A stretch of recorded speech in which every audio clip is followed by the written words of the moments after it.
આજે ઈદ એ મિલાદુન નબીના તહેવારની ઉત્સાહભેર ઉજવણી કરવામાં આવી હતી। ત્યારે લાલ બજાર ખાતે ભાજપ લઘુમતી મોરચાના મહામંત્રી સાજિદભાઈ નવાબની આગેવાની હેઠળ ભવ્ય જુલુસનું આયોજન કરવામાં આવ્યું હતું। ઈદે મિલાદુન નબી ઇસ્લામ ધર્મના મહત્વપૂર્ણ પર્વ માનવામાં આવે છે।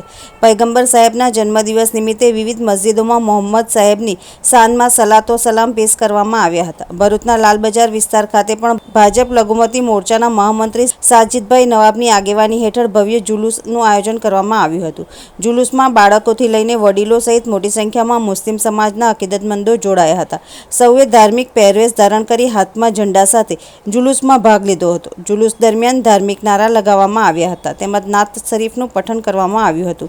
આ વેળાએ ભાજપ લઘુમતી મોરચાના મહામંત્રી સાજિદભાઈ નવાબ દ્વારા ઉપસ્થિત આગેવાનો, વડીલો અને હિન્દુ મુસ્લિમ સમાજના અગ્રણીઓનું પુષ્પગુચ્છ આપી અભિવાદન કરાયું હતું। જુલુસમાં નિયાઝ નજરાના વહેંચવામાં આવ્યા હતા। ઈદે મિલાદ માત્ર પયગંબર હઝરત મોહમ્મદ સાહેબના જન્મદિવસની ઉજવણી પૂરતું મર્યાદિત ન રહી તેમના જીવનમાંથી મળતા માનવતા, એકતા, ભાઈચારો અને જરૂરિયાતમંદોની મદદના સંદેશને આત્મસાત કરવાનો અવસર પણ બન્યો હતો।